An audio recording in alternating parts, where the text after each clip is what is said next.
Clinton Eastwood Jr., who goes by Clint, was born May 31, 1930 in San Francisco, California. After traveling and looking for work throughout California during the Depression, the family settled in Oakland, where Eastwood graduated from Oakland Technical High School in 1948. Eastwood worked odd jobs around this time, including a hay baler, logger, truck driver, and steel furnace stalker. In 1950, he was called to military duty with the Army Special Service based at Fort Ord in Monterey, California.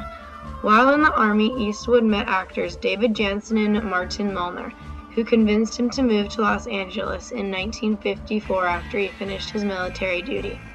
He primarily studied business administration, but eventually dropped out. After dropping out, Eastwood took a screen test and signed a contract with Universal Studios for $75 a week. His first roles were in the science fiction films The Revenge of the Creatures and Tarantula.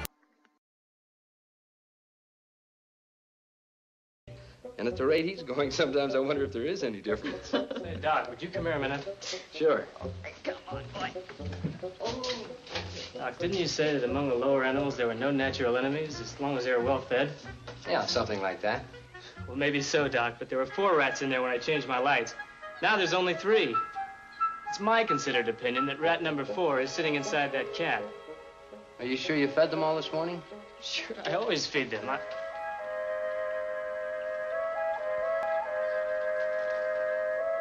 How'd you get in here?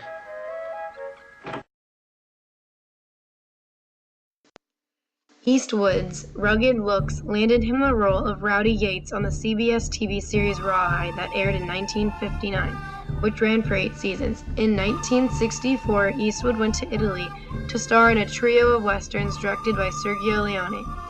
The films included 1964's A Fistful of Dollars, For a Few Dollars More, and The Good, the Bad, and the Ugly. These were nicknamed spaghetti westerns because of their Italian productions.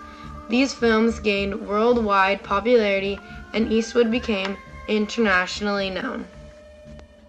When back in the United States, Eastwood directed his first film, the thriller Play Misty for Me, in 1971 and starred in the leading role. Play Misty for me. For Clint Eastwood, an invitation to terror. You ever find yourself being completely smothered by somebody? There's no escape in passion.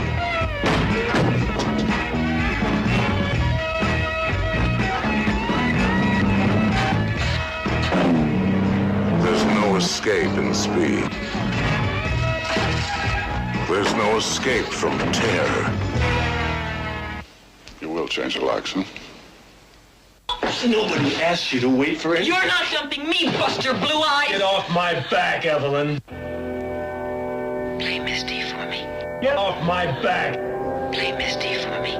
Get off my back. Play Misty for me. Get off my back. Play Misty for me. The most terrifying words you'll ever hear.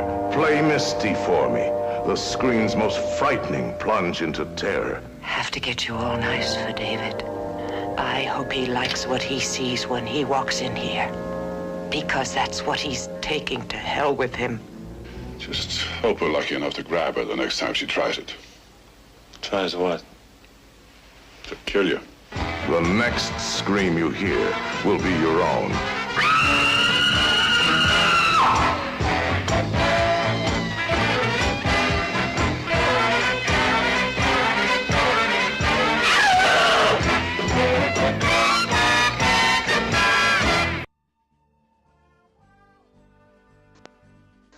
This film he directed and also acted in was way out of Eastwood's comfort zone. He did this to make a statement in Hollywood that he is a versatile actor, not just a cowboy. His next big, important project was a series of violent action movies portraying Harry Callahan, a contentious San Francisco cop. The Dirty Harry series proved immensely popular with the public and included 5 films over a period of 17 years, including The Dirty Harry in 1971, Magnum Force in 1973, The Enforcer in 1976, Sudden Impact in 1983, and The Deadpool in 1988.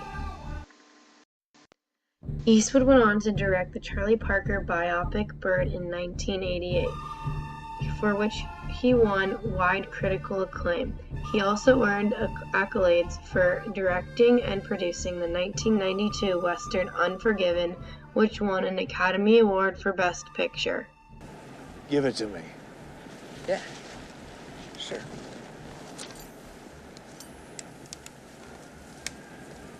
You go on, keep it. I'm never gonna use it again. I don't kill nobody no more. I ain't like you, Will. You better ride on back, miss.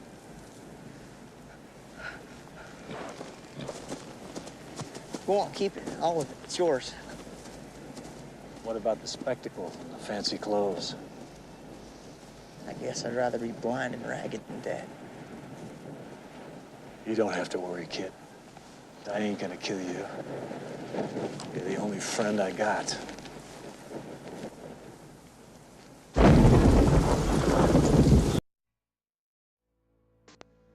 The following year, he directed and starred in 1993's A Perfect World and went on and starred in and directed 1994's The Bridges of Madison County and 1997's Absolute Power.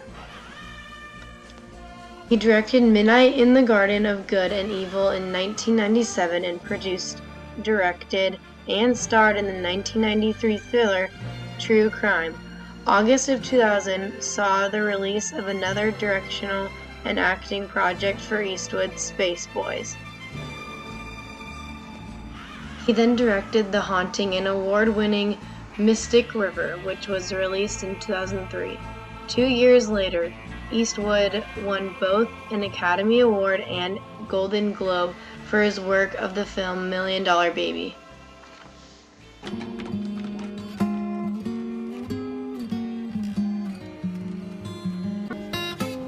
You show them how to stand, keep their legs under the... Fight or I'm calling it. Go give it to her. The body knows what fighters don't. How to protect itself. A neck can only twist so far. Twist it just a hair more. And the body says, hey, I'll take it from here, because you obviously don't know what you're doing. See the way she did that? Yeah. Sugar Ray would do that.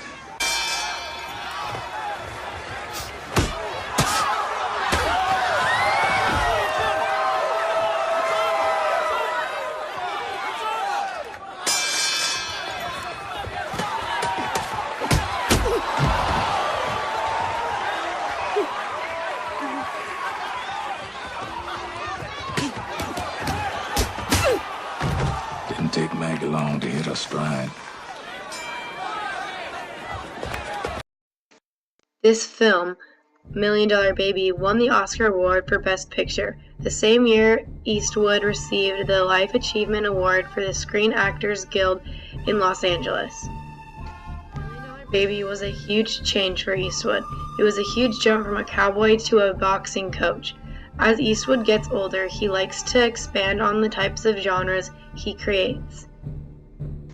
In 2006, Eastwood created 2 World War II dramas, Flags of Our Fathers and Letters from Iwo Jima. These 2 films viewed the conflicts of 2 distinctly different perspectives. In Flags of Our Fathers, Eastwood even wrote some of the music in it. Next for Eastwood was the 2008 family dramatic thriller, The Challenging, which stars Angelina Jolie.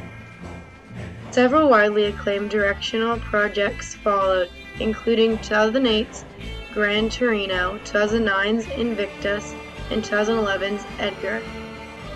Outside of movies, Eastwood is a big supporter of the Republican Party. He was elected mayor of Carmel, California in 1986 for 2 years. Today, he is still in the industry at 83 years old and the most famous cowboy that the world has ever come to know.